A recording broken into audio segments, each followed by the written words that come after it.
Hola, hoy vamos a empezar a trabajar con SQL para entender cuál es el concepto, que es un lenguaje de programación de base de datos. Entonces, como siempre vamos a compartir pantalla, así lo pueden visualizar. ¿Bien?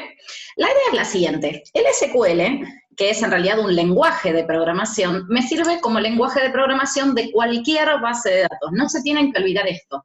Hay algo que es buenísimo, que todas las bases de datos, MySQL, Access, lo que vos quieras, siempre se manejan con el SQL, ¿sí? Que es un lenguaje de programación. Entonces, ustedes tienen que tener en cuenta que cuando ustedes programan, que ustedes realizan un programa, la pantalla del programa, esta pantalla que tenemos acá arriba, la pueden hacer en diferentes lenguajes. Pueden usar algún lenguaje web o algún lenguaje cliente-servidor, como puede ser Visual Basic o cualquier otro tipo. No interesa, o puede ser una app de un celular, ¿sí?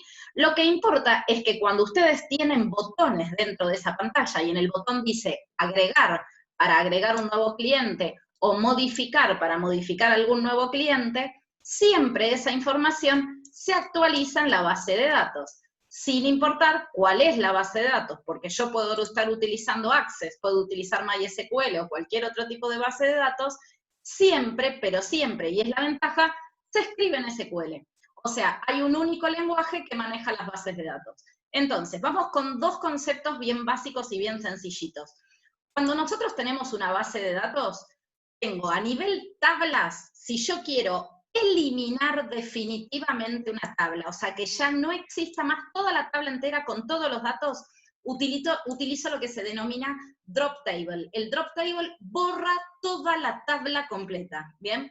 Por otra parte, tengo el create table. ¿Cuál es la idea? Que crea una nueva tabla desde cero. No tengo la tabla clientes, entonces la creo usando create table. La borro usando drop table. Y para cambiarla, por ejemplo, si yo tengo la tabla clientes y a la tabla clientes necesito agregarle campos a esa tabla, utilizo la opción de alter table. Tienen que tener en cuenta que si yo uso el drop table, si yo uso esto de acá, la tabla de clientes, que yo la tengo la tabla de clientes en algún lado definida, la tabla de clientes desaparece entera, borra la tabla de clientes, ¿ok? Ya no existe nunca más. Entonces, por otra parte, tengo lo que son aquellas, estas son las básicas, ¿sí? Después las vamos a ver más a detalle cada una. Pero después existen otras que están a través, que se utilizan dentro de cada tabla y se utilizan para los registros. Recuerden que cuando yo tengo una tabla, la tabla está llena de filas. Cada una de esas filas es un registro.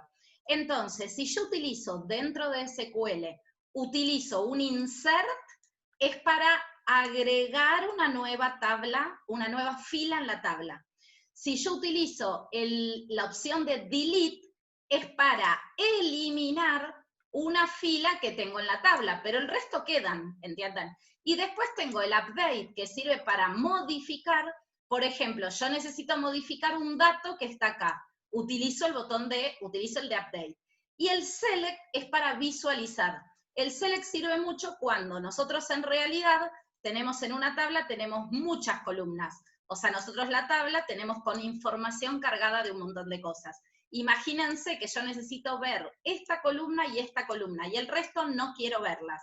Entonces utilizo el select. El select me permite hacer eso, visualizar ciertas columnas y otras columnas no verlas, lo mismo que filas, ver ciertas filas, pero no se borran los datos, ¿entienden? El único que borra datos es el delete. Este se borra toda la fila, ¿está bien? Toda la fila completa, se borra, ¿está bien? Enterita. La diferencia con las otras es que borran las tablas. Entonces, para que se entienda correctamente, ustedes cuando utilizan las opciones de alter, create o drop, siempre hablan de tablas, toda la tabla entera. O sea, en este caso, por ejemplo, tenemos la tabla de cliente.